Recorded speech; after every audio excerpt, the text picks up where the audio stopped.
नमस्कार दोस्तों, आज हम रीजनिंग का प्रैक्टिस सेट 14 देखेंगे। इसमें रीजनिंग के 20 इंपॉर्टेंट प्रश्न है। यदि आप railway, NTPC, RPF, constable, SSC, GD की तैयारी कर रहे हो तो ये प्रैक्टिस सेट आपके लिए काफी इंपॉर्टेंट है, क्योंकि इस प्रैक्टिस सेट में जो प्रश्न दिए गए हैं इन्हीं टाइप के प्रश्न आपकी परीक्षाओं में पूछे जाएंगे। तो चलिए हम शुरू करते हैं प्रश्न 1 से। हमें पहला प्रश्न दिया है। प्रश्न कह रहा है कि नीचे दिए गए विकल्पों में से संबंधित संख्या का चयन करें। यानी यहाँ पर जिस प्रकार 8 और 18 का जो आपस में संबंध है वही संबंध हमें यहाँ पर 16 के साथ बताना है। ठीक है, तो ये हमारा नंबर एनालॉजी का प्रश्न है। तो हम सबसे पहले यहाँ पर ये पता करेंगे कि यहाँ पर 8 से 18 का संबंध कैसे है, उसी प्रकार हम यहाँ पर 16 का संबंध बताएंगे। ठीक है, क्योंकि प्रश्नवाचक चिन्ह हमारा यहाँ पर इस तरफ है, तो यहाँ पर हम क्या करेंगे, इस 18 का पता करेंगे। ठीक है, इस 8 से। तो अब देखिए, सबसे पहले अगर हम यहाँ पर संख्या को ध्यान से देखते हैं, हमारे पास संख्या छोटी ही संख्या है। तो यहाँ पर हम क्या करेंगे, देखिए अगर हम पहला लॉजिक लगाते हैं तो यहाँ पर 8 से 18 का देखिए, तो यहाँ पर क्या करेंगे, अगर 8 से 18 बनाएंगे तो 8 का हम यहाँ पर सबसे पहले 2 गुना करते हैं। ठीक है, तो 8 का अगर हम 2 गुना करेंगे तो 8 का 2 गुना कितना होता है, 16 होता है। और यहाँ पर क्या दिया है, 18। अगर हम यहाँ पर 16 में 2 प्लस करते हैं, ठीक है, तब हमारे पास यहाँ पर कितने हो जाएंगे, 18 हो जाएंगे। और 18 यहाँ पर दिया है। अब सेम तरीके से यहाँ पर हम 16 का बताते हैं। ठीक है, तो सबसे पहले यहाँ पर हम क्या करेंगे, 16 का 2 गुना करेंगे। तो 16 का 2 गुना कितना होता है, तो आप कहोगे यहाँ पर 16 का 2 गुना होता है 32। कितना होता है, 32। और जैसे हमने यहाँ पर 2 गुना करके +2 करा था, तो यहाँ पर भी हम क्या करेंगे, सेम तरीके से +2 करेंगे। तो यहाँ पर क्या होना चाहिए, तो 32 2 34। ठीक है, तो यहाँ पर क्या होना चाहिए, 34 होना चाहिए। लेकिन ऑप्शन में देखिए हमारे पास यहाँ पर 34 नहीं है, तो ये लॉजिक तो यहाँ पर नहीं लगेगा। ठीक है, तो अब क्या कर सकते, देखिए अगर हम यहाँ पर देखिए आपस में इसका अगर गुणा करेंगे तब भी कुछ हो नहीं रहा है, प्लस करेंगे यानी कि प्लस देखते हैं तो यहाँ पर कितना प्लस हो रहा है। तो यहाँ पर देखिए 8 में जब हम 10 को प्लस करते हैं, ठीक है, तब हमारे पास यहाँ पर कितना होगा, 18। और 18 दिया है। अगर हम सेम तरीके से 16 में भी क्या करते हैं, इसके ही जैसा 10 प्लस करते हैं। ठीक है, तो यहां पर कितना होना चाहिए, तो यहां पर होना चाहिए 26। लेकिन ऑप्शन में हमारे पास 26 नहीं है, तो ये लॉजिक भी यहां पर काम नहीं कर रहा है। ठीक है, तो यहां पर आप थोड़ा सा लॉजिक को समझिए। अगर हम क्या करते, देखिए अगर इनको हम आपस में जोड़ते हैं तो 18 8 कितने होते हैं, तो आप कहोगे 26 होते हैं। ठीक है, कितने होते हैं, 26 होते हैं। कितने होते हैं, 26 होते हैं। ठीक है, कितने होते हैं, 26।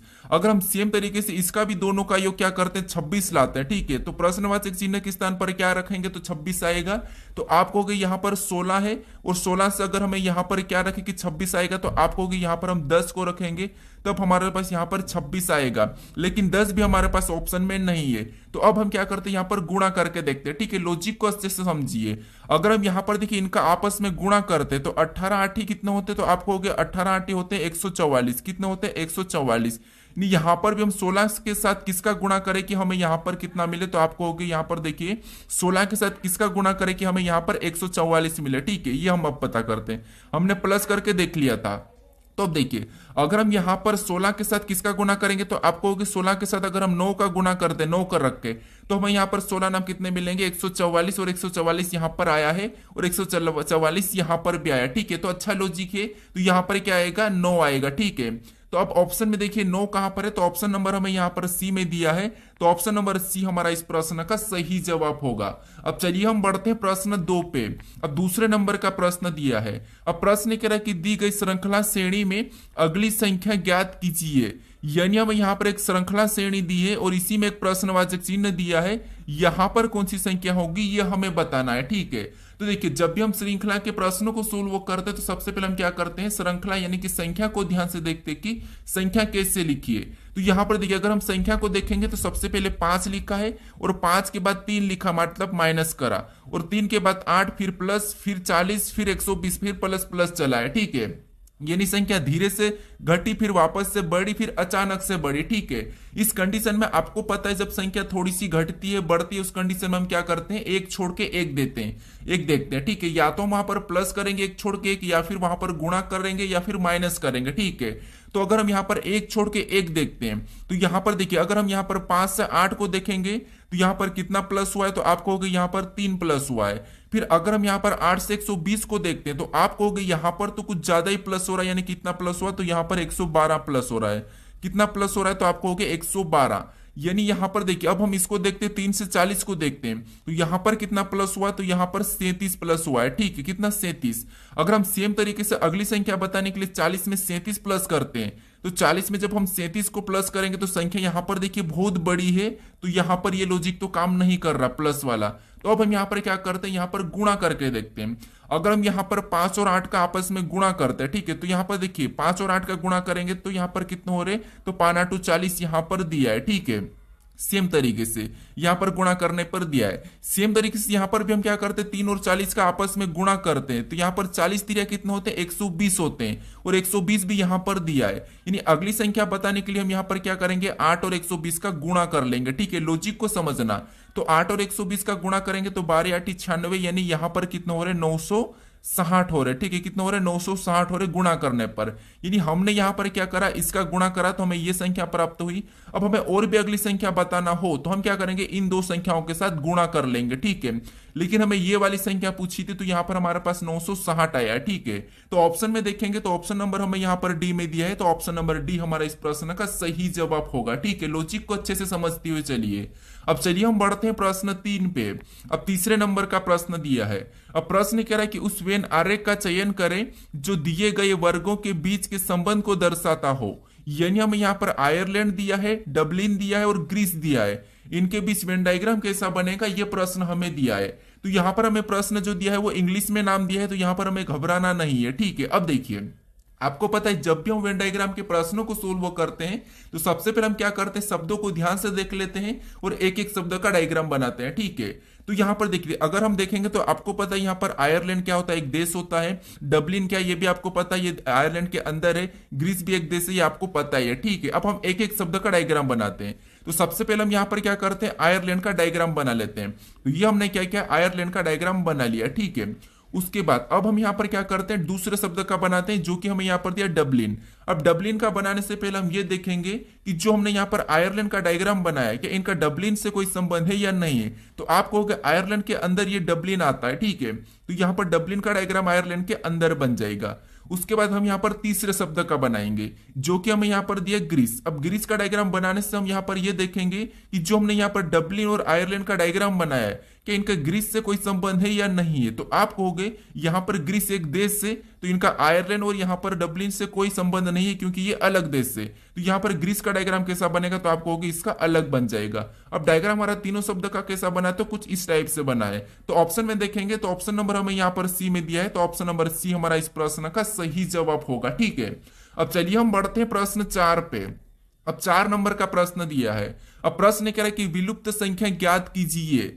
यानी हमारे पास यहां पर 3 आकृतियां दिखाई दे रही है, ठीक है। और इसमें एक आकृति में प्रश्नवाचक चिन्ह दिया है, यहां पर कौन सी संख्या होगी ये हमें बताना है, ठीक है। यहां पर हमारे पास लुप्त संख्या है, विलुप्त संख्या है। तो अब देखिए, जब भी हम लुप्त संख्या के प्रश्न को सोल्व करते हैं तो मैं आपको बताता हूं कि जब भी आपको क्या करना है, सबसे पहले देखना है कि प्रश्नवाचक चिन्ह कहां पर दिया है। तो प्रश्नवाचक चिन्ह हमें यहां पर दिया है, तो इसी की जगह बाकी की आकृतियों में संख्या कैसे लिखी ये सबसे पहले तो आपको पता करना है। तो जैसे इसी की जगह देखेंगे तो यहां पर हमारे पास देखिए, यहां पर 84 लिखा है और यहां पर 54 लिखा है, ठीक है। क्योंकि यहां पर नीचे की ओर, ठीक है, प्रश्नवाचक है, तो हम भी यहां पर नीचे वाली संख्या को सबसे पहले तो पता करेंगे, ठीक है। अब इन संख्याओं को कैसे पता करेंगे, तो यहां पर ऊपर वाली जो 2 संख्या इनको ऐसा क्या करें कि हमें यहां पर 54 मिले। सेम तरीके से इन संख्याओं को भी साथ करना और यहां पर हमें 84 का पता करना है, ठीक है। चाहे यहां पर हम प्लस कर सकते, माइनस कर सकते, गुणा कर सकते, भाग भी दे सकते हैं, ठीक है। तो अब देखिए, सबसे पहले अगर हम यहां पर क्या करते हैं, इसमें माइनस करते हैं, तो 81 में से 6 माइनस करेंगे तो मतलब 54 तो बहुत नीचे है, तो इस माइनस तो होगा नहीं। गुणा करने पर तो संख्या ज्यादा होगी, तो फिर यहां पर क्या कर सकता हूं, वर्ग और घन देखते हैं।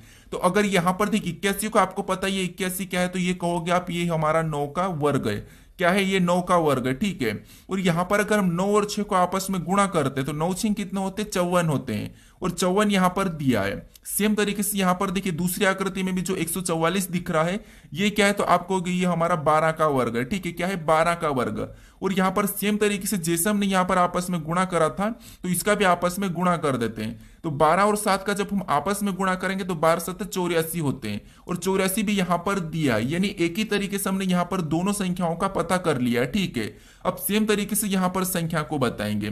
तो अब देखिए, सबसे पहले इस संख्याओं को देखेंगे 64, तो ये किसका वर्ग है, तो आप कहोगे ये 8 का वर्ग है, ठीक है। किसका, 8 का वर्ग। जैसे हमने यहाँ पर ऊपर वाली संख्या को गुणा करा था, तो यहाँ पर भी हम क्या करेंगे, ऊपर वाली संख्या को गुणा करेंगे। तो ऊपर वाली संख्या कौन सी हमारी, तो 8 और 8, इनका आपस में गुणा करेंगे तो आपको पता है कितना होगा, तो 64 होगा, ठीक है। तो जो प्रश्नवाचक चिन्ह है यहाँ पर क्या हो जाएगा, 64 हो जाएगा। ऑप्शन में देखिए 64 कहां पर है, तो ऑप्शन नंबर हमें यहाँ पर डी में दिया है, तो ऑप्शन नंबर डी हमारा इस प्रश्न का सही जवाब होगा। ठीक है, बस आपको यहाँ पर क्या करना है, तरीका समझना है, लॉजिक कौन सा लग रहा है। अब चलिए हम बढ़ते हैं प्रश्न 5 पे। अब 5 नंबर का प्रश्न दिया है। अब प्रश्न कह रहा है कि निम्नलिखित विकल्पों में से असंगत विकल्प को चुनिए। यानी हमारे पास यहाँ पर 4 विकल्प दिए हैं, इनमें से 3 किसी न किसी प्रकार के समान है लेकिन एक अलग है, उसका ही हमें यहाँ पर क्या करना है, चयन करना है। ठीक है, अब देखिए मैंने लगभग आपको 10 से 12 दिन गैप दे दिया था इन प्रैक्टिस सेट में। ठीक है, अब देखिए ये प्रैक्टिस सेट बस ज्यादा नहीं चलेंगे, उसके बाद यहाँ पर मैं नई क्लास चलाने वाला हूँ जो कि मैराथन है। उसमें आपको सारे इंपॉर्टेंट टाइप मिलने वाले, जितने भी क्वेश्चन परीक्षाओं में पूछे जा रहे हैं, जिस टाइप से पूछे जा रहे हैं, आपको टाइप वाइज मैराथन मिलने वाले। ठीक है, तो कुछ दिन में वो आपको मैं शुरू करने वाला हूं, तो आप उसको चाहिए या नहीं चाहिए आप मुझे ये कमेंट करके बता दीजिए। ठीक है, क्योंकि ये प्रैक्टिस देखिए अभी आपको पता है आरपीएफ कांस्टेबल का जो हमारा स्टेटस आया है उसकी भी एग्जाम लगभग मार्च में होगी। ठीक है, और एनटीपीसी की उसके बाद ही होगी, तो ये एनटीपीसी और ग्रुप डी के अभी फॉर्म चल रहे हैं। तो ये 3 जो एग्जाम है रेलवे के, ठीक है, रेलवे की जो 3 एग्जाम है ये तो हमारे पास लगभग 1 महीने बाद ही होगी। तो इस 1 महीने में हम क्या करते हैं, रीजनिंग के जितने भी चैप्टर है उनकी मैराथन कर लेते हैं और सारे क्वेश्चंस को प्रैक्टिस कर लेते हैं। उसके बाद फिर वापस हम प्रैक्टिस सेट देखेंगे। ठीक है, तो कौन कौन सहमत है मुझे कमेंट करके बता दिए कि आपको यहाँ पर मैराथन क्लास चाहिए कि नहीं, चैप्टर वाइज एकदम। ठीक है, टाइप वाइज। तो यहाँ पर देखिए हमें प्रश्न क्या करा कि यहाँ पर 4 विकल्प दिए हैं, उनमें से 3 किसी न किसी प्रकार के समान है लेकिन एक अलग है, उसका हमें यहाँ पर चयन करना है। अब यहाँ पर हमें क्या दिया, शब्द दिखाई दे रहा है अंग्रेजी वाले, ठीक है, यानी कि लेटर वाले। अब इस कंडीशन में हम क्या करते हैं, या तो इनको लेटर से संख्याओं में बदल के देखते हैं या फिर उन शब्दों को देखते हैं शब्द दिए क्या है। तो यहाँ पर देखिए शब्द में यहाँ पर नाम दिया है, क्या नाम दिया है, तो यहाँ पर आपको होगी ये हमें मुंबई दिखाई दे रहा है, यहाँ पर जयपुर दिखाई दे रहा है, ये हमारा पूरा रायपुर है, और यहाँ पर त्रिपुरा है। इसका मतलब ये है कि हमें यहाँ पर लेटर को देखने की जरूरत नहीं है, हमें शब्द से ही प्रश्न को सोल्व करना है। ठीक है, ये कंफ्यूज करने के लिए दिख रहा है, बाकी ज्यादा प्रश्न कठिन नहीं है। तो अब देखिए अगर हम मुंबई को देखेंगे तो ये हमारा महाराष्ट्र की राजधानी, ठीक है, महाराष्ट्र की कैपिटल है मुंबई। उसके बाद जयपुर की बात करते तो आपको पता है जयपुर हमारी राजस्थान की है राजधानी। उसके बाद रायपुर की बात करेंगे तो रायपुर हमारे छत्तीसगढ़ की है। ठीक है, क्या है, छत्तीसगढ़ की राजधानी। अब देखिए यहां पर जो त्रिपुरा है, ये जो त्रिपुरा है क्या है, खुद राज्य है। ठीक है, ये क्या है, खुद राज्य है। इसका मतलब ये है कि ये तीनों की तीनों क्या है, तो ये तीनों की तीनों हमारी राजधानी है, लेकिन एक ये क्या है, तो हमारा ये राज्य है। तो ऑप्शन नंबर डी हमारा यहाँ पर अलग होगा, यही हमारा असंगत है, तो ऑप्शन नंबर डी हमारा इस प्रश्न का सही जवाब होगा। अब इसकी राजधानी क्या है त्रिपुरा की, तो आपको पता होगा त्रिपुरा के अगरतला है। ठीक है, क्या है, अगरतला है। तो यहाँ पर त्रिपुरा की राजधानी क्या होगी, अगरतला होगी। बाकी यही हमारा क्या है, असंगत है, त्रिपुरा हमारा एक राज्य है। ठीक है, अब चलिए हम बढ़ते हैं प्रश्न 6 पे।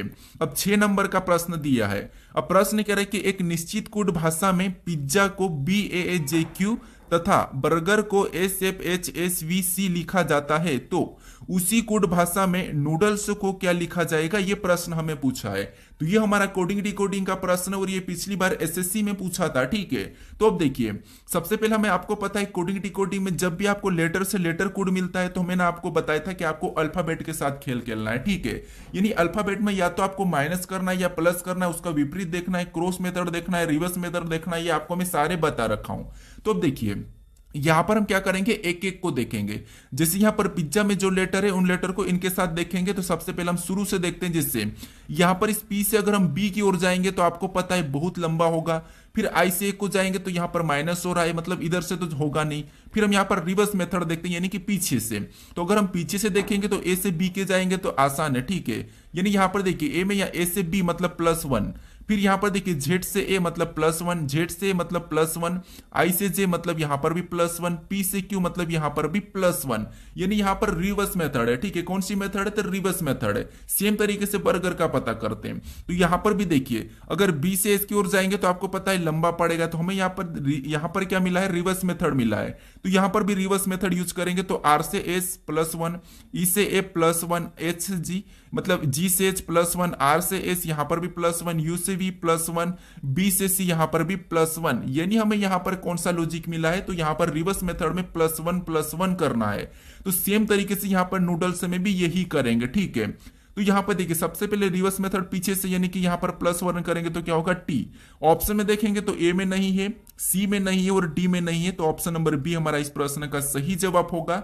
हमें यहां पर पूरा भी चेक करने की जरूरत नहीं है। अगर चेक करेंगे तो यहां पर क्या होगा, ई के बाद एफ हो जाएगा, एल हो जाए, एल के बाद क्या होगा तो आपको कहोगे एम होगा, तो यहाँ पर टी एफ एम दिया है, मतलब ऑप्शन नंबर बी हमारा इस प्रश्न का सही जवाब होगा। ठीक है, क्योंकि ऑप्शन हमें यहाँ पर एक ही में मिला है। अब चलिए हम बढ़ते हैं प्रश्न 7 पे। अब 7 नंबर का प्रश्न दिया है। अब प्रश्न यहाँ पर कह रहा है कि एक ही पासे की दो अवस्था दी गई है, बिंदु 4 के विपरीत सतह कौन सी होगी, ये प्रश्न हमें पूछ रहा है। ठीक है, तो ये हमारा पासे का प्रश्न है। अब देखिए पासे के प्रश्न में आपको पता है जब भी एक से अधिक पासा हो तो हम क्या करते हैं, कॉमन सतह देखते हैं, यानी उस सतह पे, यानी या चाहे आपको चिन्ह मिले, लेटर मिले, संख्या मिले, कुछ भी मिले, आपको बस कॉमन देखना है। ठीक है, तो मैं आपको कितनी बार सोल्व करवाऊं। अब हमें यहाँ पर क्या दो पासे दिखाई दे रहे हैं। ठीक है, और यहां पर हमें क्या दिया है, तो बिंदु दिया, यानी कि हमें यहां पर बिंदु दिया है, तो बिंदु भी हम क्या करेंगे, यहां पर कॉमन देख लेंगे। तो कॉमन बिंदु कौन सी सतह दिखाई दे रही है, तो आपको हमें यहां पर 4 वाले हमें कॉमन दिखाई दे रहे हैं। ठीक है, यहां पर 4 बिंदु वाले हमें यहां पर कॉमन दिखाई दे रहे हैं, यानी कि हम क्या करेंगे, ये पहले पासे का 4 बिंदु, ये दूसरे पासे का 4 बिंदु, हम 4 करके लिख लेते हैं। ठीक है, अब देखिए आपको पता हम क्या करते हैं, एक एक पासे में घड़ी की दिशा में चलते हैं क्लॉकवाइज।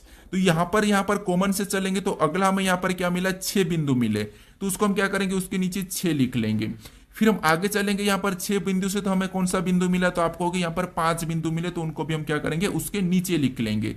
अब हम यहां पर दूसरे पासे में चलेंगे कॉमन से, तो यहां पर इस 4 से हम चले तो हमें यहां पर 1 बिंदु मिला, तो उसको भी हम क्या करेंगे, उसके नीचे 1 लिखेंगे। फिर हम यहां पर 1 बिंदु से आगे चलेंगे तो हमें 2 बिंदु मिला, अब हम उसके नीचे 2 लिखेंगे।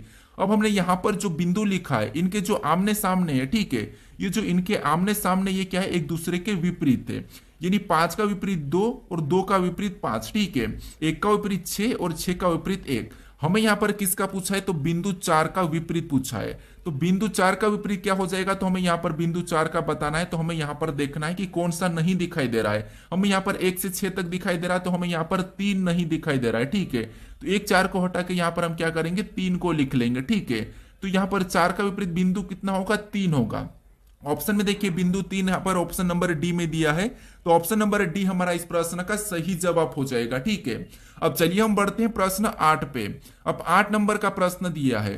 अब प्रश्न कह रहा है कि दी गई आकृति में ऐसे कितने बैरल है जो केवल जग है, यानी हमें यहाँ पर एक आकृति दी है, इसमें ऐसे कितने बैरल है जो केवल जग है, ये प्रश्न हमें पूछ रहा है। ठीक है, तो ये हमारा वेन आरेख का ही प्रश्न है, हमें यहाँ पर क्या करना है, आकृति का अध्ययन करना है। ठीक है, तो जैसे अगर हम यहाँ पर इस वर्ग की बात करते हैं, यहाँ पर हमें जो वर्ग दिखाई दे रहा है, ठीक है, इसकी बात करते हैं, तो इसके अंदर जितनी भी संख्या होगी वो सभी की सभी अपने आप में क्या होगी, बोतल होगी।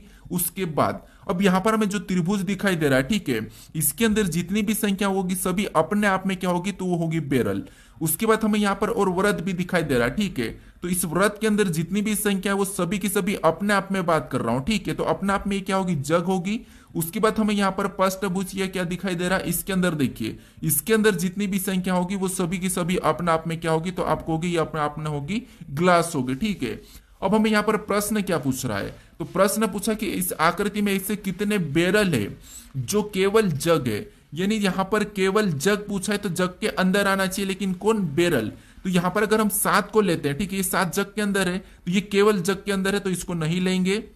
उसके बाद यहां पर देखिए 9 को देखते हैं, तो 9 गिलास के अंदर है, तो इसको भी नहीं लेंगे। उसके बाद हम यहां पर 6 की बात करते हैं, तो ये बोतल के अंदर है, तो इसको भी नहीं लेंगे।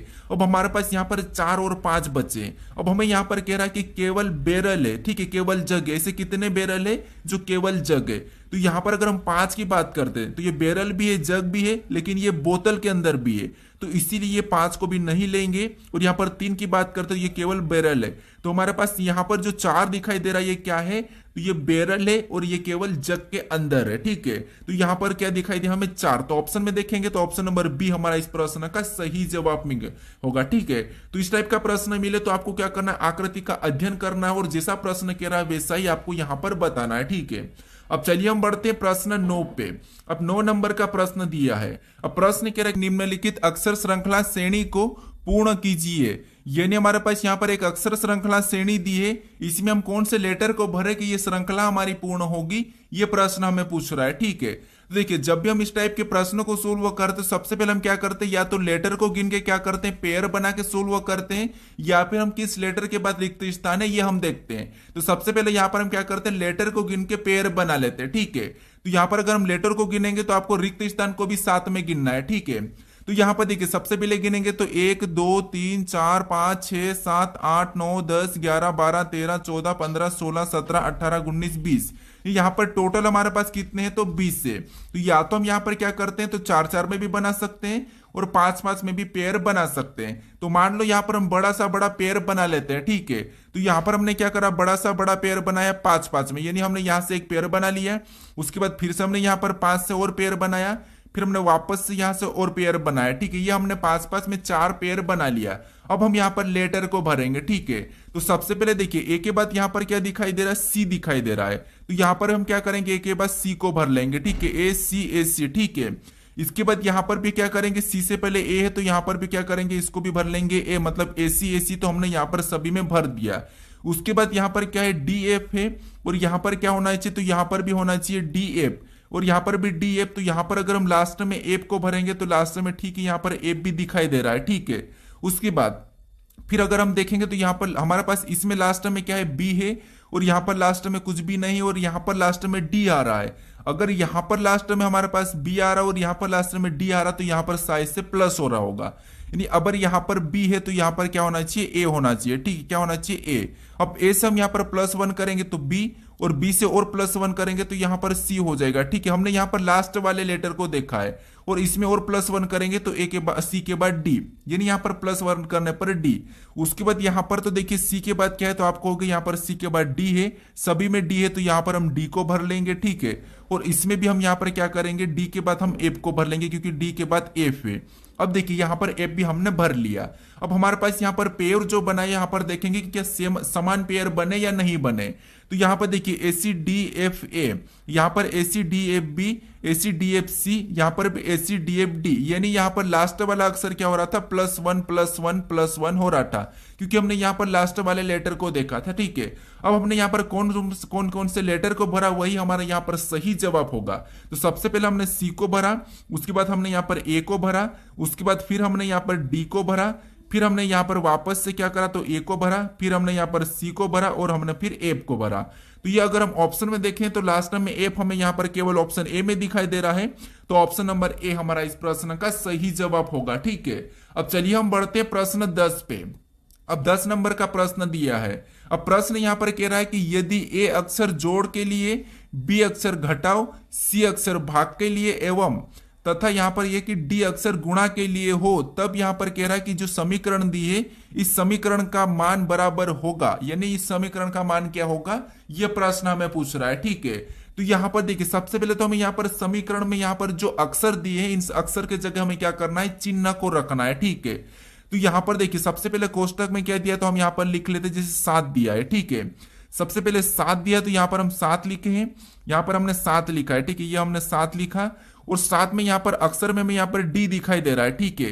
क्या दिखाई दे रहा है, तो यहाँ पर मैं कलर चेंज करता हूं, हमें यहाँ पर क्या दिखाई दे रहा है, तो आपको हो गए कोष्टक में 7 है, ठीक है। कोष्टक में 7 है और हमें यहाँ पर डी दिखाई दे, और डी का मतलब यहाँ पर क्या कहा, तो डी का यहाँ पर गुणा कहा। तो यहाँ पर हम क्या करेंगे, गुणा का चिन्ह लगा के यहाँ पर और 3 को लिख के कोष्टक बंद कर लेंगे। उसके बाद हमें यहाँ पर बी दिखाई दे रहा है, और बी का अर्थ यहाँ पर माइनस का, ठीक है, यानी कि घटाव कहा। तो यहाँ पर हम घटाव का चिन्ह लगाएंगे, अगली संख्या 6 को लिखेंगे। फिर हमें यहाँ पर ए दिया है, और ए अक्षर का मतलब यहाँ पर जोड़ कहा, तो यहाँ पर हम प्लस लगा लेंगे, और अगला यहाँ पर क्या करेंगे, 5 को लिख लेंगे। उसके बाद वापस से कोष्टक बंद करेंगे, और यहाँ पर 20 दिया है तो 20 को वैसा ही लिखेंगे, और यहाँ पर सी दिया है, और सी का अर्थ यहाँ पर भाग का, तो यहाँ पर हम क्या करेंगे, भाग का चिन्ह लगा के अगला हम 20 लिखेंगे और कोष्टक बंद कर लेंगे। अब इसको हम क्या करते हैं, बोर्डमास रूल पे सोल्व करते हैं। तो आपको पता है सबसे पहले कोष्टक सोल्व होता है, फिर भाग सोल्व होता है, गुणा सोल्व होता है, ये तो आपको पता ही है। तो इधर हम कोष्टक सोल्व करते हैं, तो यहाँ पर देखिए इसमें गुणा कर लेंगे, ठीक है। तो यहाँ पर 7 या 21 हो जाएगा, ठीक है। और माइनस का 6 वैसा ही उतरेगा, प्लस का 5 भी वैसा ही रहेगा। इधर भाग दे देंगे तो आपको पता है 20 में 20 का भाग देंगे तो यहाँ पर तो एक ही बार में जाएगा, यानी यहाँ पर क्या होगा, तो आपको होगा यहाँ पर 1 होगा, ठीक है। क्या होगा, 1, यानी यहाँ पर कोई भी चिन्ह नहीं है तो यहाँ पर गुणा कर लेते तो यहाँ पर 5 ही होगा, ठीक है। क्योंकि यहाँ पर सोल्व करने पर 1 होगा, और 1 जब कोष्टक से बाहर निकलेगा तो 5 के साथ गुणा करेगा तो 1 ही होगा, ठीक है, यानी 5 ही होगा। अब इसको सोल्व करते हैं, ठीक है। तो आपको पता है सबसे पहले अगर हम माइनस कर लेते 21 में से 6 को माइनस करेंगे तो यहां पर कितना बचेगा, 15 बचेगा, और प्लस क्या करेंगे, 5 करेंगे, ठीक है। क्या करेंगे, प्लस 5 करेंगे, तो यहां पर हमारे पास कितना हो रहा है, 20 हो रहे हैं। तो यहां पर देखिए ऑप्शन में देखिए 20 कहां पर है, तो ऑप्शन नंबर सी में दिया है, तो ऑप्शन नंबर सी हमारा इस प्रश्न का सही जवाब होगा, ठीक है। अब चलिए हम बढ़ते हैं प्रश्न 11 पे। अब 11 नंबर का प्रश्न दिया है। अब प्रश्न कह रहा है कि जॉन ने अपने दोस्तों को एक महिला से परिचय कराते हुए कहा कि वह उसकी पत्नी के पिता की दूसरी बेटी है। महिला का जॉन की यानी कि महिला का जॉन से क्या संबंध है, यह प्रश्न पूछ रहा है, ठीक है। तो अब देखिए जब भी आपको यहां पर इशारे करने वाले या परिचय करने वाले आते हैं प्रश्न, तो आपको क्या करना है, खुद से लेके खुद को लेके प्रश्न को सोल्व करना है, ठीक है। तो यहां पर मान लीजिए हम खुद को लेते हैं, यानी प्रश्न कह रहा है कि जॉन ने अपने दोस्तों को एक महिला से परिचय कराते हुए कहा, यानी आपने, ठीक है, आपने अपने दोस्तों से एक महिला की परिचय कराया, ठीक है। आपने अपने दोस्तों से एक महिला की परिचय कराते हुए कहा, आपने क्या कहा कि वह उसकी पत्नी के मतलब आपकी पत्नी के पिता, ठीक है, उसकी पत्नी के पिता मतलब आपकी पत्नी के पिता की दूसरी बेटी है। यानी आपके देखिए आपकी पत्नी के पिता मतलब आपके ससुर की दूसरी बेटी है, ठीक है। आपके ससुर की दूसरी बेटी है, तो ये कह रहा है कि महिला जॉन की क्या है, नहीं, ठीक है। यानी जॉन की वो महिला क्या लगेगी, तो आप कहोगे अगर आपके पत्नी के पिता की दूसरी बेटी मतलब आपकी वो क्या लगेगी, तो आप कहोगे वो साली लगेगी, ठीक है। क्या लगेगी, साली लगेगी। तो ऑप्शन में देखिए साली कहां पर है, तो ऑप्शन नंबर सी में दिया है, तो ऑप्शन नंबर सी हमारा इस प्रश्न का सही जवाब होगा, ठीक है। तो आपको क्या करना है, खुद को लेके प्रश्न को सोल्व करना है, आसानी से सोल्व हो जाएगा। अब चलिए हम बढ़ते हैं प्रश्न 12 पे। अब 12 नंबर का प्रश्न दिया है। अब यहां पर प्रश्न हमें यहां पर देखिए कथन दिया है और यहां पर हमें निष्कर्ष दिया है। तो सबसे पहले हमें यहां पर तीनों कथन को समझना है और उसके बारे में ये तीन निष्कर्ष हमें क्या कह रहे हैं, हमें ये देखना है। तो सबसे पहले हमें यहां पर कथन को सत्य मानना है, कथन जो कह रहा है उसका सुनना है, फिर उसके बारे में निष्कर्ष क्या कह रहा है, गलत कह रहा है या सही कह रहा है, ये हमें देखना है, ठीक है। तो सबसे पहले यहां पर हम कथन को समझते हैं। तो यहां पर पहला कथन कह रहा है कि सभी कवर जार है, यानी जितने भी कवर है, ठीक है। यानी मान लो ये कवर है, ठीक है, ये क्या है, ये कवर है, और ये सभी की सभी कवर क्या है, तो सभी की सभी कवर जार है, ठीक है। जार है इसका मतलब ये जार के अंदर आ जाएंगे, ठीक, क्या हो जाएंगे, जार के अंदर आ जाएंगे, और ये हमारा कोई क्या हो गया, जार हो जाए। तो यहाँ पर जितने भी कवर सभी की सभी क्या है, जार है, ठीक है। ये हमने डायग्राम बना लिया। उसके बाद यहाँ पर दूसरे को पढ़ते हैं, ठीक है। अब दूसरा कथन कह रहा है कि कोई फनल जार नहीं है, यानी कोई यहाँ पर मान लो ये फनल है, ठीक है, ये क्या है, एक फनल है, और कोई भी फनल जार नहीं है, ठीक है, ये कहा था, ठीक है, हमने अलग बनाया, कोई भी फनल जार नहीं है। उसके बाद अब देखिए अब क्या कह रहा है, तो यहां पर तीसरा कह रहा है कि कुछ कुएं फनल है, यानी यहां पर कह रहा है कि कुछ कुएं जो क्या है, फनल है, यानी कुछ कुएं फनल है। तो यहां पर हम क्या करते हैं, कुछ कुएं को फनल बना लेते हैं। तो यहां पर कुएं का मैं वापस से क्या करता हूं, के ले लेता हूं, ठीक है, यानी मैं मान लो हिंदी में लिख लेता हूं कुएं, ठीक है। ये क्या हो गया, कुएं हो गया, और कुछ कुएं क्या है, तो आप कहोगे कुछ कुएं फनल है, ठीक है। अब देखिए यहां पर इसके बारे में निष्कर्ष क्या कह रहा है, हमें यह देखना है। तो पहला निष्कर्ष कह रहा है कि कुछ कुएं कवर है। क्या आपको यहां पर कुछ कुएं कवर दिखाई दे रहे हैं क्या, तो आप कहोगे हमें यहां पर कुछ कुएं कवर नहीं दिखाई दे रहे हैं, कुएं यहां पर है, कवर यहां पर है, तो ये हमें गलत कह रहा है। यहां पर कुछ कुएं कवर नहीं है, ठीक है। तो पहला निष्कर्ष तो यहां पर इसके बारे में गलत कह रहा है। अब दूसरे को देखते हैं। तो दूसरा क्या कह रहा है, दूसरा कह रहा है कि कुछ कुएं जार है। क्या आपको यहां पर कुछ कुएं जार दिखाई दे रहे हैं, तो कुआं यहां पर है, जार यहां पर, ये भी हमें नहीं दिखाई दे रहा है, मतलब दूसरा भी हमें यहां पर गलत कह रहा है, यानी कि कुछ कुएं जार है, तो ये हमें निष्कर्ष गलत कह रहा है, ठीक है। उसके बाद अब हम तीसरे निष्कर्ष को देखते हैं। तो तीसरा निष्कर्ष कह रहा है कि कोई फनल कवर नहीं है। तो ये बात सही है कि जो यहां पर कोई भी जो कवर है ये फनल नहीं है, तो कोई कवर यहां पर फनल नहीं है, तो ये बात सही है, ठीक है।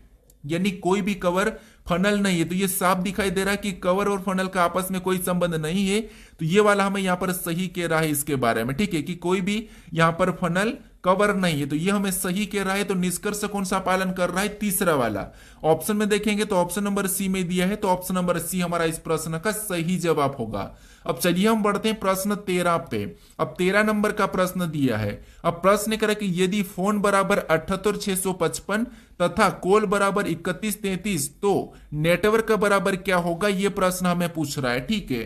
तो ये हमारा कोडिंग डिकोडिंग का ही प्रश्न है। बस हमें यहां पर क्या करना है, सबसे पहला पता करना है कि फोन बराबर यहां पर 78,655 कैसे लिखा है, कॉल बराबर 3133 कैसे लिखा है, ये पता करके हम क्या करेंगे, सेम तरीके से नेटवर्क का बताएंगे, ठीक है। तो आपको पता है जब भी लेटर से संख्या दी हुई रहती उस कंडीशन में आपको क्या करना है, उस लेटर को संख्या में बदलना है, ठीक है। तो सबसे पहले अगर हम देखते हैं तो यहां पर हमारे पास बड़ी संख्या है तो यहां पर हम इनको काउंट नहीं करेंगे, ठीक है। एक वो भी तरीका होता है लेटर को गिनना है और कितने लेटर है इससे भी हम सोल्व करते हैं। तो यहां पर हमारे पास ज्यादा संख्या तो यहां पर क्या करते हैं, इनको लेटर को संख्याओं में बदलते हैं। तो सबसे पहले पी की बात करते हैं तो एबीसीडी में 16 नंबर पे आता है। फिर एच की बात करते तो एच हमारा 8 नंबर पे आता है। फिर यहाँ पर ओ की बात करते तो ओ हमारा एबीसीडी में 15 नंबर पे आता है। एन हमारा एबीसीडी में 14 नंबर पे आता है। ई हमारा एबीसीडी में 5 नंबर पे आता है। अगर हम यहाँ पर देखिए 78,655 लाने की कोशिश करते हैं तो अगर हम इनको आपस में जोड़ेंगे यानी कि 16 को आपस में जोड़ेंगे तब हमारे पास 7 हो जाएंगे। 8 को हम वैसा ही रख लेंगे, इसको आपस में जोड़ेंगे यानी कि जो दो संख्या वाली संख्या है यानी दो संख्या वाली संख्या उसको आपस में जोड़ देना है। तो यहां पर भी 15 को आपस में जोड़ेंगे तो 6 हो जाएंगे, 14 को आपस में जोड़ेंगे तो 5 हो जाएंगे और 5 तो वैसा ही रहेगा, ठीक है। 5 हमारा वैसा ही रहेगा। तो ये हमारा 78,655 आ चुका है। अब सेम तरीके से यहां पर हम कोल का पता करते हैं। तो यहां पर सबसे पहले इसको क्या करेंगे, बदलेंगे। तो आपको पता है सी हमारा एबीसीडी में 3 नंबर पे आता है, ए हमारा 1 नंबर पे आता है, एल हमारा 12 नंबर पे आता है, डबल एल दिया है तो यहां पर ये भी 12 नंबर पे आता है। अब यहां पर 3 तो वैसा ही रहेगा, एक भी वैसा ही रहेगा। इसको आपस में जोड़ेंगे तो 3 होगा, इधर भी आपस में जोड़ेंगे तो 3 होगा, यानी 31 33 यहां पर भी दिया है। अब इसी तरीके से यहां पर हम क्या करेंगे, नेटवर्क का बताएंगे। तो सबसे पहले इनको क्या करेंगे, हम संख्या में बदल लेंगे। तो सबसे पहले एन हमारे एबीसीडी में आपको हो गया 14 नंबर पे आता है। ई कितने नंबर पे आता है, तो ई हमारा 5 नंबर पे आता है। टी हमारा एबीसीडी में कितने नंबर पे, तो ये हमारा 20 नंबर पे आता है। डब्ल्यू कितने नंबर पे, तो डब्ल्यू हमारा 23 नंबर पे आता है। ओ कितने नंबर पे, तो ओ हमारा एबीसीडी में 15 नंबर पे आता है। फिर ये आर दिया और आर कितने नंबर पे, तो आर हमारा 18 नंबर पे आता है और के हमारा एबीसीडी में 11 नंबर पे आता है, ठीक है। अब हमें यहाँ पर इनको सिंगल में करना है। तो सबसे पहले अगर हम सिंगल में करेंगे तो इनको आपस में जोड़ देंगे तो 4 और 1 कितने हो जाएंगे, 5 हो जाएंगे। 5 तो वैसा ही रहेगा, इधर आपस में जोड़ेंगे तो 2 ही होगा, इधर आपस में जोड़ेंगे तो 5 हो जाएगा, इधर आपस में जोड़ेंगे तो 6 हो जाएगा, यहां पर आपस में जोड़ेंगे तो 9 हो जाएगा और इनको आपस में जोड़ेंगे तो 2 हो जाएगा। ये हमें ऑप्शन में देखना है 55 25 692। 55 25 692 अगर हम ऑप्शन में देखते हैं तो ऑप्शन नंबर बी डी में दिया है। तो ऑप्शन नंबर डी हमारा इस प्रश्न का सही जवाब होगा, ठीक है। अब चलिए हम बढ़ते हैं प्रश्न 14 पे। अब 14 नंबर का प्रश्न दिया है। अब प्रश्न कह रहा है कि कुछ व्यक्ति एक पंक्ति में उत्तर की ओर मुख करके बैठे हैं। आर यू के बाईं और तीसरे स्थान पर बैठा है। आर और टी के बीच केवल 2 व्यक्ति बैठे हैं। क्यू और यू के बीच केवल 1 व्यक्ति बैठा है। यू के दाईं ओर केवल 1 व्यक्ति बैठा है। केवल वी टी के बाईं ओर बैठा है। तो पंक्ति में कितने व्यक्ति बैठे हैं, ये प्रश्न हमें पूछ रहा है, ठीक है। यहां पर हमें ये नहीं पूछा है कि किसके दाएं कौन बैठा है, इसके सामने कौन बैठा है, तीसरे स्थान पर कौन बैठा है, ऐसा कुछ भी नहीं पूछा। हमें यहां पर पूछा है कि उस पंक्ति में कुल कितने व्यक्ति बैठे हैं। तो यहां पर अगर आप लेटर को गिन के प्रश्न सोल्व करने की कोशिश करोगे तो प्रश्न आपका गलत हो जाएगा। आपको यहां पर क्या करना है, इनको उत्तर की ओर मुख करके एक पंक्ति में बिठाना ही होगा, ठीक है। क्योंकि अगर आप इनको गिन के कर लोगे, इन लेटर को गिन लोगे तो आपका प्रश्न गलत हो जाएगा। अब देखिए यहां पर हम क्या करते हैं, एक पंक्ति में बिठाते हैं उत्तर की ओर मुख करके, यानी कि इस टाइप के बैठेंगे और इनका सिर किधर होगा, तो ऊपर की ओर होगा, ठीक है। अब देखिए यहां पर कह रहा है कि कुछ व्यक्ति एक पंक्ति की में उत्तर की ओर मुख करके बैठे हैं। यहां पर कह रहा है कि आर यू के बाईं और तीसरे स्थान पर बैठा है, ठीक है। यहां पर बढ़िए, यहां पर क्या कह रहा है कि आर यू के बाईं और तीसरे स्थान पर बैठा है, ठीक है। तो जो यहां पर मान लो ये आर बैठा है, ठीक है, ये यू के बाईं और तीसरे स्थान पर बैठा है, मतलब ये किसका स्थान है, और तीसरे स्थान पर बैठा मतलब ये स्थान और यहां पर यू बैठेगा, ठीक है। अब ये तीसरे स्थान पर है, ठीक है। यू के बाईं और तीसरे स्थान पर है तो बायां किधर है, यू का बायां इधर हो जाएगा और दायां इधर हो जाएगा, ठीक है। अब देखिए यू के बाईं और तीसरे स्थान पर बैठा है। उसके बाद आगे प्रश्न पढ़ेंगे तो आर और टी के बीच केवल 2 व्यक्ति बैठे हैं, ठीक है। तो आर और टी के बीच केवल 2 व्यक्ति बैठे हैं। तो अगर हम यहां पर टी को बिठाएंगे तो यहां पर तो बैठेगा ही नहीं, मतलब आर 2 व्यक्ति नहीं मिलेंगे। तो फिर हम यहां पर क्या करेंगे, आर और टी के बीच 2 व्यक्ति बैठे, इसका मतलब ये है कि टी हमारा यहां पर बैठेगा, तब आर और टी के बीच ये हमें 2 व्यक्ति दिखाई दे रहे हैं, ठीक है। कौन से, ये वाला हमें 2 व्यक्ति दिखाई दे रहे और यहां पर ये 2 व्यक्ति इधर है, ठीक है। अब देखिए उसके बाद आगे प्रश्न कह रहा है कि क्यू और यू यानी Q और U के बीच केवल एक व्यक्ति बैठा है, यानी Q और U के बीच केवल एक व्यक्ति बैठा है। इसका मतलब ये कि Q यहां पर बिठाएंगे Q को, तब इनके बीच एक व्यक्ति आ जाएगा, ठीक है। उसके बाद अब आगे प्रश्न कर रहा है कि U के दाईं ओर केवल एक व्यक्ति बैठा है, U के दाईं ओर केवल एक व्यक्ति बैठा है, ठीक है। यहां पर केवल एक व्यक्ति दिखाई दे रहा है। अब कौन बैठा है ये तो हमें कहा नहीं। फिर यहां पर कह रहा है कि केवल V T के बाईं ओर बैठा है, केवल V जो T के बाईं ओर बैठा है, तो T का बाईं ओर किधर होगा, तो आपको कि T का बाईं ओर तो इधर होगा, मतलब V इधर बैठा है, ठीक है। अब देखिए V यानी कि T के बाईं ओर V केवल बैठा है, तो ये इधर बैठ गया, ठीक है। अब आगे प्रश्न पूछ रहा बैठा है तो पंक्ति में कितने व्यक्ति बैठे हैं। अब यहां पर देखिए हमको सबको गिनना पड़ेगा कि टोटल यहां पर पंक्ति में कितने व्यक्ति बैठे, तो हमें यहां पर इनको भी गिनना पड़ेगा, क्योंकि यहां पर कौन बैठा ये तो नहीं कहा, लेकिन बैठा जरूर है, ठीक है। तो इनको गिनेंगे, ठीक है, इनको गिनेंगे तो यहां पर देखिए एक, उसके बाद ये 2 3 4 5 6 7 8, यानी यहां पर टोटल हमारे पास कितने व्यक्ति दिखाई दे रहे हैं, तो 8 दिखाई दे रहे हैं, ठीक है। कितने 8 दिखाई दे रहे हैं, ऑप्शन में नहीं है, ठीक है। उसके बाद एक और व्यक्ति बैठेगा, तो एक और व्यक्ति कौन हमें यहाँ पर मिस हुआ है, तो यहां पर देखिए प्रश्नों को पढ़ते हैं। यहां पर कह रहा कि आर यू के, ठीक है, आर जो यू के यहां पर क्या यू के बाई और तीसरी स्थान पर है, तो यू के बाई और तीसरी स्थान पर है, ठीक है। उसके बाद आगे प्रश्न कह रहा है कि आर और टी के बीच केवल 2 व्यक्ति बैठे हैं, तो आर और टी के बीच केवल 2 व्यक्ति बैठे, ये भी ठीक है। उसके बाद कह रहा है कि क्यू और यू के बीच केवल एक व्यक्ति बैठा है, तो क्यू और यू के बीच केवल एक व्यक्ति बैठा है, ठीक है, तो ये भी ठीक है। उसके बाद आगे प्रश्न कह रहा है कि यू के दाईं ओर केवल एक व्यक्ति बैठा है, तो यू के दाईं ओर, अच्छा यू के दाईं ओर केवल एक व्यक्ति बैठा, तो यहां पर हमारे पास एक गलती हुई, ठीक है। इसका यू का दाया इधर है, ठीक है, यू का दाया इधर है, मतलब एक व्यक्ति यहां पर भी बैठा है, ठीक है, एक व्यक्ति यहां पर भी बैठा है। अब हमारा यहाँ पर प्रश्न सही हो गया और टोटल हमारे पास यहाँ पर कितने हो गए, 9 हो गए, ठीक है। हमने यहाँ पर करा था, इसको बाएं वाले को ले लिया था और हमें यहाँ पर दाएं ओर कहा था, तो दाएं ओर केवल एक व्यक्ति हमारा यहाँ पर भी बैठा है, ठीक है। तो अब हमारे पास यहाँ पर कितने 9 व्यक्ति हो गए। ऑप्शन में देखेंगे तो ऑप्शन नंबर सी में दिया है, ऑप्शन नंबर सी हमारा इस प्रश्न का सही जवाब होगा। अब चलिए हम बढ़ते हैं प्रश्न 15 पे। अब 15 नंबर का प्रश्न दिया है। अब प्रश्न कह कि निम्नलिखित आकृति में वर्गों की संख्या ज्ञात कीजिए, यानी इस आकृति में वर्गों की संख्या कितनी है ये हमें बताना है, ठीक है। अब आकृति हमें अजीब सी दिखाई दे रही है, तो आपको एक तरीका पता होगा वर्ग गिनने के, ठीक है। किससे, देखिए वर्ग कैसा होता है आपको कि सिंगल वर्ग तो हमारा कुछ इस टाइप से होता है, ये हमारा एक वर्ग है, ठीक है, ये हमारा एक वर्ग है। अगर इसी में हम क्या करते हैं, यहाँ पर इसी में हम फिर 4-4 करके गिनते हैं, तो इसी में अगर कुछ इस टाइप से होता है, ठीक है, कुछ इस टाइप से होता है, तो इसमें कितने वर्ग हो जाए, तो आप कहोगे यहाँ पर 1 2 3 4 और एक बड़ा वाला 5, यानी इसमें कितने हो जाते हैं, 5 हो जाते हैं, ये तो आपको पता ही है। यहाँ पर इसमें 1 है और इसमें 5 है। अब देखिए आपको जो इस टाइप की जो आकृति यहां पर हमने बनाई और इसमें हमने 5 को गिना है, ठीक है। अब इसको कैसे गिनते हैं, तो एक तरीका भी होता है कि यहां पर देखिए अगर आपको ऐसे में बहुत सारे बॉक्स मिल जाते हैं, ये तो हमारे पास इतने हैं, ठीक है, इसको हम क्या करते हैं ऐसे भी गिनते हैं, ये हमारे पास मान लो 2 ही मतलब बॉक्स है, ठीक है। तो यहाँ पर हम क्या करते हैं, इनको क्या करते हैं गिन लेते हैं, इधर से भी हम क्या करते हैं इधर भी गिन लेते हैं और इनको क्या करते हैं आपस में जोड़ देते हैं, ठीक है, यानी कि आपस में क्या करते हैं गुणा कर देते हैं, यानी कि इसका लास्ट से लास्ट गुणा करेंगे तो 2 दूना 4 और 1 1 कम 1, यहाँ पर हमने गुणा करके इनको आपस में प्लस करते तब भी हमारा यहाँ पर 5 आता है, ये तरीका है।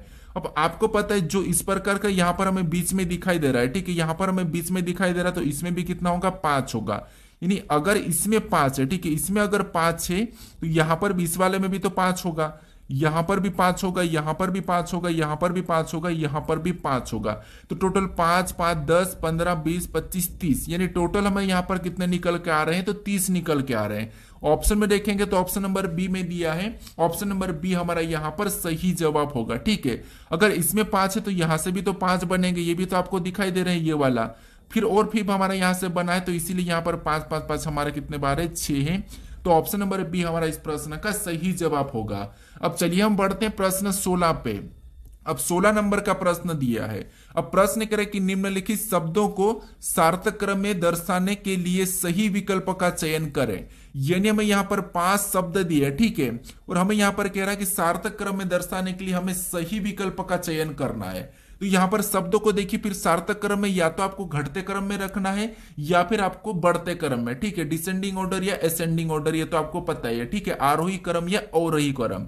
तो अब देखिए यहां पर मैं उत्तक दिया है, अंग दिया है, जीव दिया है, जनसंख्या दी, कोशिका दी, यानी आपको पता है ये एक जीव के रिलेटेड है, यानी कि एक हमारे पास जीव के रिलेटेड यहां पर हमें क्या करना है, इनको क्रम में जमाना है। तो जीव कैसे बनता है, तो सबसे पहले आप कहोगे कोशिका बनती है, तो 4 नंबर वाला पहले ले लेंगे। उसके बाद देखिए सबसे पहले क्या बनेगा, तो आपको पता है कोशिका बनेगी, मतलब 4 नंबर वाला हमने पहले ले लिया। कोशिका के बाद क्या बनता है, तो कहोगे आप उत्तक बनता है, फिर हम यहाँ पर 1 नंबर वाले को लेंगे, ठीक है। उत्तक के बाद क्या बनता है, तो आप कहोगे अंग बनता है, क्या बनता है, अंग बनता है, तो फिर हम यहाँ पर क्या करेंगे, तीसरे नंबर वाले को ले लेंगे। उसके बाद अंग के बाद क्या बनता है, तो आप कहोगे अंग के बाद जीव बनता है, तो यहाँ पर हम 5वें नंबर वाले को लेंगे। और जीव के बाद क्या बनता है, तो आप कहोगे यहाँ पर जीव के बाद जनसंख्या बनती है, तो यहाँ पर जनसंख्या यानी कि दूसरे नंबर वाले को लास्ट में ले लेंगे। अब देखिए अगर हम यहाँ पर देखेंगे तो इसको घटते बढ़ते क्रम में हम अभी हमने क्या करा, यहाँ पर छोटे से बड़े की ओर यानी कि जैसे बनता है, तो हमने यहाँ पर क्या करा, बढ़ते क्रम में करा है, यानी पहले क्या हुआ, कोशिका बनी, उत्तक बना, फिर अंग, फिर जीव, जनसंख्या, यानी बढ़ते क्रम में। तो बढ़ते क्रम में हमें ऑप्शन नंबर कहां पर दिखाई दे रहा है, तो हमें ऑप्शन नंबर सी में दिखाई दे रहा है। घटते क्रम में करते तो फिर हमें 2 5 ऐसा आता, 2 5 हमें कहीं भी शुरुआत में नहीं दिखाई दे रहा है, तो ऑप्शन नंबर सी ही हमारा इस प्रश्न का सही जवाब होगा, ठीक है। अगर इसी में घटते क्रम में लाते तो सबसे पहले जनसंख्या से आते अपन, जनसंख्या आती, उसके बाद हमारे यहाँ पर क्या आता, जीव आता, फिर अंग आता, फिर हमारे पास यहाँ पर अंग क्या आता, तो आप कहोगे उत्तक, फिर यहाँ पर क्या आता, कोशिका आती, ये हमारा घटते क्रम में हो जाता। लेकिन ये हमारे ऑप्शन में नहीं है, तो हमारा ये बढ़ते क्रम वाला सही होगा, ऑप्शन नंबर सी, ठीक है। अब चलिए हम बढ़ते प्रश्न 17 पे। अब 17 नंबर का प्रश्न दिया है। अब प्रश्न कह रहा है कि इनमें से कौन सा विकल्प संख्याओं के दिए गए संयोजन के समान नहीं है, यानी हमें यहाँ पर कोष्टक में कुछ संख्या दी है, इन संख्याओं का जो आपस में संबंध है, आपस में जो रिलेशन है, इसके समान किस विकल्प में नहीं है, ये प्रश्न हमें पूछ रहा है, ठीक है। इसके समान कौन सा है ये नहीं पूछ रहा है, हमें पूछ रहा है कि इसके समान कौन सा नहीं है। यहां पर देखिए नहीं है पूछा है, तो यहां पर देखिए सबसे पहले इसका रिलेशन देखते हैं।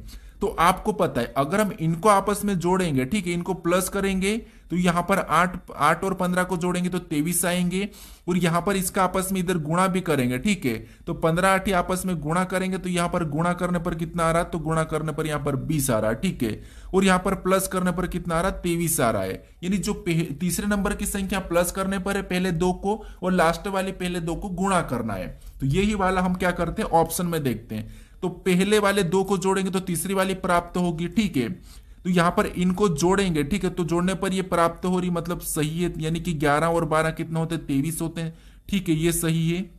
उसके बाद इनको यहां पर हमने क्या करा था, प्लस करा था। अब यहां पर इनको भी प्लस करेंगे, तो यहां पर प्लस करने पर कितने होंगे, 21 होंगे, लेकिन यहां पर 21 नहीं है। यहां पर 12 5 को जोड़ेंगे तो 17 होना चाहिए, और 17 हमारे पास यहां पर हो रहा है, तो ये ठीक है। 18 और 9 को आपस में यहां पर भी जोड़ेंगे तो यहां पर 27 होना चाहिए, और 27 भी ठीक है। तो इनके जैसा कौन सा मैच नहीं हो रहा, तो हमें यहाँ पर ऑप्शन नंबर बी वाला नहीं हो रहा, यहाँ पर क्या आना था, तो यहाँ पर भी हमारा 21 आना था, लेकिन यहाँ पर 98 है, ठीक है, तो ये हमारा इसके जैसा नहीं है, तो ये हमारा ऑप्शन नंबर बी हमारा इस प्रश्न का सही जवाब होगा, ये मैच नहीं कर रहा है, ठीक है, तो ऑप्शन नंबर बी हमारा इस प्रश्न का सही जवाब होगा। बस आपको यहां पर ध्यान रखना है कि इसके जैसा है या नहीं है, दिए गए समूह चीज के समान है या नहीं है, क्या पूछा, ये प्रश्न ध्यान देना है, ठीक है। अब चलिए हम बढ़ते हैं प्रश्न 18 पे। अब 18 नंबर का प्रश्न दिया है। अब प्रश्न कह रहा है कि उस विकल्प का चयन करें जो दिए गए शब्दों के एक शब्द बनाया जा सकता है, यानी दिए गए शब्दों से एक शब्द बनाया जा सकता है, ये प्रश्न पूछ रहा है। तो यहां पर जैसे हमारे पास यहां पर जो शब्द दिए है, ठीक है, यहां पर इन शब्दों में जो जितने भी लेटर दिए हैं इनका यूज करके कौन सा यहां पर शब्द बन रहा है, ये प्रश्न हमें पूछ रहा है, ठीक है, तो यही हमें देखना है। तो यहां पर देखिए, यहां पर सबसे पहले देखेंगे तो पहले वाले में एम दिया है, ठीक है, ए भी दिया है, ठीक है, आई भी दिया है, ठीक है, उसके बाद और भी हमें यहाँ पर एन दिया है, वो भी ठीक है, फिर हमें यहाँ पर टी दिया है, ठीक है, फिर हमें ए दिया है तो ए भी ठीक है, फिर से हमें यहाँ पर आई दिया है तो ठीक है, फिर से हमें यहाँ पर एन दिया है तो एन भी हमारे पास है, ठीक है, फिर हमें यहाँ पर आई दिया और आई हमारे पास और इसमें नहीं है, तो हम इसको नहीं बना सकते, क्योंकि यहाँ पर जो चीज यहाँ पर उपलब्ध नहीं है तो यहाँ पर एक्स्ट्रा हम कैसे ले सकते हैं, एक ही चीज को 2 बार तो यूज कर ही नहीं सकते हैं। जैसे मान लीजिए आपने मान लो एक दीवार बनाया, ठीक है, आपने एक मान लो दीवार बनाया और किसी ईंट को आपने यहाँ पर यूज कर दिया, कि इसी ईंट को निकाल के आप यहाँ पर यूज कर पाओगे क्या दीवार के लिए? नहीं कर पाओगे। इसीलिए यहाँ पर जो आई जितने थे उतने तो यहाँ पर यूज हो चुके हैं, अब हम अलग से उसी को उठा के तो यूज नहीं कर सकते, इसलिए ये नहीं बन रहा है। ठीक है, फिर हम यहाँ पर ऑप्शन बी की बात करते हैं। तो ऑप्शन बी में हमें यहाँ पर देखिए टी थी के टी दिखाई दे रहा है, आर बी टी है, ए बी है, फिर आई बी है, एन बी है, आई बी है, N B, double I double N है, जी बी है, मतलब ऑप्शन बी बन रहा है। ठीक है, उसके बाद यहाँ पर अगर हम देखिए ऑप्शन हमारा कौन सा नहीं बन रहा है, तो ऑप्शन ए नहीं बन रहा है, ऑप्शन बी बन रहा है। यहाँ पर बात करते तो इसमें एस दिया है तो एस बी ठीक है, ई है, डी है, यहाँ पर हमारे पास डी नहीं दिखाई दे रहा है, मतलब ये नहीं बन रहा है। उसके बाद इधर बात करते तो यहाँ पर हमें एम दिखाई दे रहा है, उसके बाद पी नहीं दिखाई दे रहा, यहाँ पर हमारे पास पी इसमें नहीं है, तो ये भी हमारा नहीं बन रहा है, तो हमारा ऑप्शन नंबर बी बन रहा है। तो यही वाला हमारा यहाँ पर क्या होगा, सही जवाब होगा। अब चलिए हम बढ़ते हैं प्रश्न 19 पे। अब 19 नंबर का प्रश्न दिया है। अब प्रश्न कह रहा है कि विकल्प चित्रों में से क्लिक के क्षैतिज दर्पण प्रतिबिंब का चयन करें। यानी हमारे पास यहाँ पर जो क्लिक दिया है, ठीक, यानी कि लीक दिया है, इस लीक के क्षैतिज दर्पण प्रतिबिंब का हमें यहाँ पर क्या करना है, चयन करना है। तो इस लीक को क्या करना है, क्षैतिज दर्पण प्रतिबिंब का चयन करना है। तो आपको पता है क्षैतिज दर्पण यानी कि आपको क्षैतिज रेखा पे बताना है। तो 3 रेखा होती है, तो एक तो हमारी खड़ी रेखा होती है, एक हमारी आड़ी रेखा होती है, एक हमारी तिर्यक रेखा होती है। तो इसको हम ऊर्ध्वाधर कहते हैं, और इसको देखिए ये हमारे ऊर्ध्वाधर हो गई, ये हमारी क्षैतिज रेखा हो गई, ये हमारी तिर्यक रेखा हो गई। तो मैं यहाँ पर क्षैतिज रेखा पूछा है, ठीक है, तो क्षैतिज रेखा कैसे होगी, तो ऐसे होगी। अब यहाँ पर देखिए लीक का, तो क्षैतिज रेखा यानी कि लीक ऐसा हमने लिखा, और क्षैतिज रेखा का दर्पण प्रतिबिंब मतलब ये नीचे की ओर बनेगा, ठीक है, नीचे की ओर। तो यहाँ पर एल हमारा ऐसा बनेगा, ठीक है, एल कैसा बनेगा, तो एल ऐसा बनेगा। यहाँ पर आई पर कोई प्रभाव नहीं पड़ेगा, के पर भी कोई प्रभाव नहीं पड़ेगा, ठीक है। तो ये हम ऑप्शन में देखते हैं, तो ऑप्शन नंबर हमें यहाँ पर सी में मैच हुआ है, तो ऑप्शन नंबर सी हमारा इस प्रश्न का सही जवाब हो जाएगा। अब चलिए हम बढ़ते हैं प्रश्न 20 पे।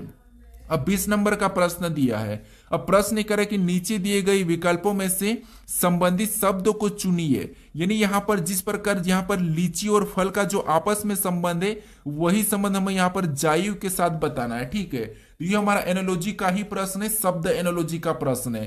तो ये भी प्रश्न इंपॉर्टेंट प्रश्न है, और शब्द एनोलॉजी प्रश्न में आप प्रश्न को गलत करके आते ही है, ठीक है। तो इसीलिए मैं आपको यहाँ पर देखिए हर चैप्टर की मैराथन लेने वाला हूं, तो उस मैराथन को जरूर देखना है, ठीक है। वहां पर आपको जितनी भी टाइप, जितने भी प्रकार के प्रश्न बनते हैं, सभी प्रश्न वहां पर आपको प्रैक्टिस के लिए मिलेंगे, ठीक है। तो देखिए यहाँ पर जैसे लीची और फल का जो आपस में संबंध है वो हमें यहाँ पर बताना है। तो यहाँ पर आप ये तो आप आसानी से पता कर लो कि जो लीची है ये क्या है, तो ये एक फल है, तो इसका संबंध फल दिया है। ये तो आप आसानी से पता कर लिया कि लीची क्या है, एक फल है। लेकिन जायु क्या है, तो ये आपको थोड़ा सा पता करने में कंफ्यूज होते हो, ठीक है। तो यहाँ पर आपको जीके का भी नॉलेज होना चाहिए, सब चीजें का नॉलेज होना रहता है, तब जाके शब्द एनोलॉजी सही होता है। तो लीची एक फल है और उसका संबंध फल से दिया है। तो जायु जो दिया है ये क्या है, तो ये एक क्या है, तो एक नृत्य है, ठीक है। क्या है, एक जायु एक नृत्य है। ये कहाँ का नृत्य है, तो ये भी मैं आपको बता देता हूँ, ये हमारा अमेरिका अफ्रीका का उधर का नृत्य है। तो ये जायु जो है एक नृत्य है, तो इसका संबंध किससे होगा, तो आपको होगे इसका संबंध हमारा नृत्य से होगा, ठीक है। किससे होगा, नृत्य से होगा। ऑप्शन में देखिए नृत्य कहां पर है, तो ऑप्शन नंबर सी में दिया है, तो ऑप्शन नंबर सी हमारा यहां पर सही जवाब होगा, ठीक है। तो ये थोड़ा सा ध्यान रखना, शब्द एनोलॉजी में गलती हो सकती है। अब प्रश्न कहां कहां से बनते हैं, कैसे कैसे बनते हैं, कितना लेवल चलता है, ये आपको मैं मैराथन में बता दूंगा, ठीक है। तो उसको जरूर ज्वाइन करना। अब चलिए हम बढ़ते हैं प्रश्न 21 पे। अब 21 नंबर का प्रश्न दिया है, और प्रश्न करें कि लुप्त संख्या ज्ञात कीजिए। यानी यहां पर लुप्त संख्या ज्ञात करना है, ठीक है। यानी प्रश्न कह रहा है कि लुप्त संख्या ज्ञात करें। तो जहां पर जो प्रश्नवाचक चिन्ह दिया है, यहां पर कौन सी संख्या होगी ये आपको बताना है, ठीक है। तो इस प्रकार के पैटर्न में कैसे सोल्व करना ये आपको मैं बता चुका हूं। तो यहां पर कौन सी संख्या होगी ये मुझे आप कमेंट करके बताइए, ठीक है। अगर आप इस चैनल को अभी तक सब्सक्राइब नहीं कर रहे हो, ठीक है, तो इस चैनल को जरूर सब्सक्राइब कर लीजिएगा, ताकि आप मैराथन को अच्छे से देख पाए, आपसे मिस ना हो, ठीक है। और इस वीडियो को अपने दोस्तों तक जरूर शेयर कर दीजिएगा, ठीक है। और देखिए इससे पहले वाले वीडियो को नहीं देखा हो तो यहाँ पर क्लिक करके उस वीडियो को भी जरूर देख लीजिए, और चैनल को जरूर सब्सक्राइब